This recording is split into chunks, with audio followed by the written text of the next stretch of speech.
Hello, my name is Michael O'Keefe, aka the Movie Mystic.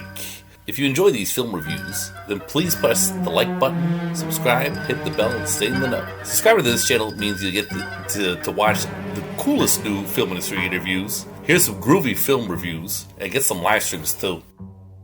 I've seen Lady Snowblood so many times, but I remember that first time watch, being sucked in early on, watching the beautiful Meiko Kaji effortlessly slice through a bunch of goons in the snow, then being totally hooked into the movie. The theme song for the movie is sung by Meiko Kaji, and I first heard it on the big screen in 2003 while watching Kill Bill Volume 1. Back then I had no clue who this singer was. It was simply effective for the moment. The character that had just been defeated in the movie, Oran Ishii, played by Lucy Liu, I learned when I got my adolescent hands on the DVD, is based on the Lady Snowblood character played by Meiko Kaji. Okay, this deep cut knowledge had to be translated into me, seeing The Thing. So when I was able to rent it out on DVD, it was no disappointment. For the simplicity of the story, the finale, and all the funny goons seen along the journey all made me one happy camper. The writer of the manga is a man named Kazu Koke, who wrote another manga of extreme significance, The Lone Wolf and Cub Story, and while Lady Snowblood is inferior to Baby Cart at River Styx, it comes so close that it's of molecular relevance. On the Blu Ray of Lady Snowblood, Koike states that there are 5 Buddhist paths, and the most extreme path is that of an asura, which means the person takes a demonic form for the purpose of revenge, and is not here to enjoy life. On your path of vengeance, if your mother gets in the way, she must die. If your father gets in the way, you kill him. If your best friend's in the way, show them no mercy. If you see the Buddha on your journey, execute him.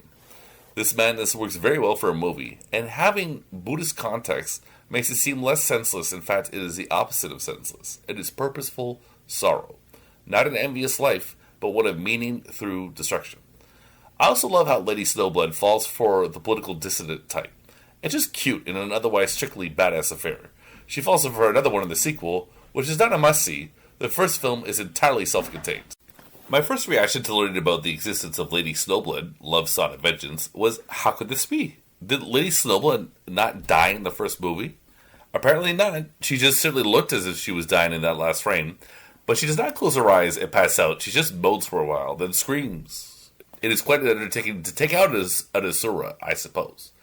Also, the first movie has a simplicity to it, and seems quite contained, not a world-building affair. She was born to kill a few people, then whatever happens afterwards is irrelevant. That being said, Lady Snowblood performed well theatrically, so it makes sense from a business point of view to keep it going. And there is some nice historical context of the time in the beginning, showing the Japanese military victory over the Russians back in 1905. So, this movie could have not existed, and I would be fine with it, as it is not a distinguished movie, but let's not get carried away and say it sucks. It certainly does not.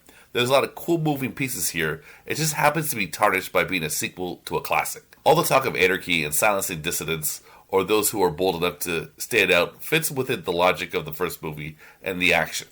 While again, not cinematically legendary, it is fun to see, even if it feels like Meiko Kaji is phoning it in a bit. While the creators made this movie cynically, the use of the color red in the set where things are schemed, the historical exposition we get, and the anarchist notions in it all make it a fun 70s grindhouse romp that is certainly worth a watch.